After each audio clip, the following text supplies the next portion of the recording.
एक बार की बात है। अमरपुर नाम के एक छोटे से गांव में एक गरीब लड़का रहता था जिसका नाम मोहन था। मोहन के घर में उसके बूढ़े माता पिता थे। मोहन का सपना था कि वो अपने परिवार को खुशहाली और सुख समृद्धि में जीने की सुविधा दे सके। वो बहुत मेहनती था और हमेशा पूरी मेहनत से काम करता रहता था। मोहन गांव के जमींदार रणवीर सिंह के यहाँ पर काम करता था। जमींदार के हाउस की पूरी देखभाल और साफ सफाई मोहन ही किया करता था। पर जमींदार बहुत ही चालाक था। वो मोहन की अच्छाई और भोलेपन का हमेशा फायदा उठाता था। जमींदार मोहन को उसकी मेहनत के पूरे पैसे नहीं देता था, जिस वजह से अक्सर मोहन के परिवार को कभी-कभी भूखा ही सोना पड़ता था। बेटा मोहन, आज जमींदार ने पैसे दिए कि नहीं? घर में बिल्कुल भी राशन नहीं बचा है।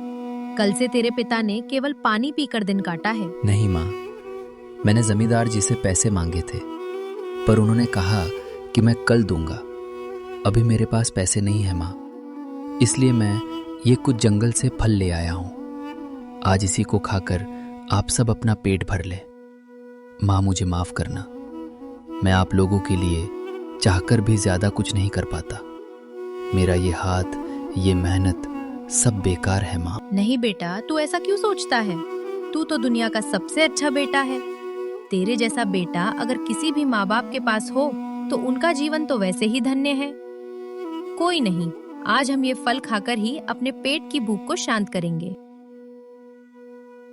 भिक्षम देहि, भिक्षम देहि। साधु महाराज, धन्य भाग हमारे जो आप यहाँ पधारे। अरे ये तुम क्या कर रही हो? ये इतने सारे फल और ये अनाज यहाँ क्यों लेकर आई हो? क्या तुम ये सब इस गरीब भिखारी को देना चाहती हो? हे स्वामी, आप ये क्या कह रहे हैं? शुभ शुभ बोलिए।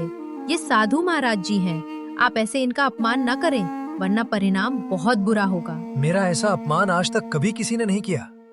हे मूर्ख व्यक्ति, तूने आज एक साधु का अपमान किया है। याद रखियो, आज तेरे दर पर से एक साधु भूखा नहीं जा रहा, बल्कि तेरे द्वारा किया गया अपमान का विष पी कर जा रहा है, और इसका पश्चाताप तुझे एक दिन जरूर करना पड़ेगा। साधु बाबा ठहरिए महाराज, आप मेरे जमींदार जी को माफ कर दीजिए। उन्होंने जो कुछ भी कहा वो अज्ञानतावश कहा। हे बालक, हट जा मेरे रास्ते से। मैं बहुत क्रोध में हूँ। मेरी क्रोध की अग्नि तुझे भस्म कर देगी। माफ करिए साधु महाराज, मैं आपका गुस्सा समझ सकता हूँ, पर मेरी आपसे विनम्र प्रार्थना है कि आप मेरे घर चले। आपकी सेवा करने का मुझे सौभाग्य प्रदान करें। मेरा परम सौभाग्य होगा अगर मैं आपकी सेवा कर पाया।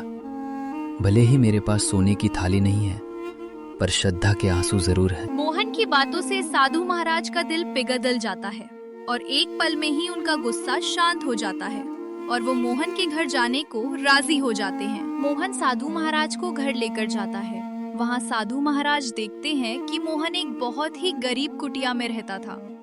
वहाँ पर उसके बूढ़े माता पिता थे और घर में गिनती के 2-4 बर्तन। घर में ना कुछ खाने को दिख रहा था और ना ही सोने के लिए बिस्तर। मोहन साधु महाराज को भोजन कराता है। भोजन में ज्यादा कुछ तो नहीं था, पर मोहन से जितना हो सका उसने साधु महाराज के लिए खाने का इंतजाम किया।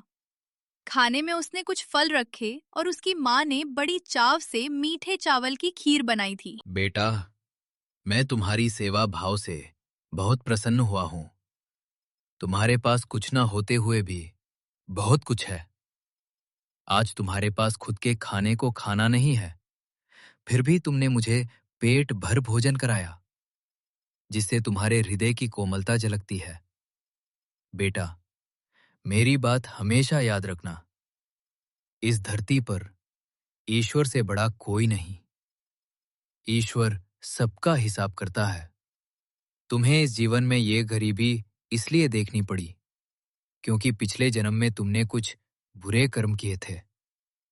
पिछले जन्म में तुम एक धनी व्यापारी थे और तुम्हें पैसों की बिल्कुल कदर नहीं थी।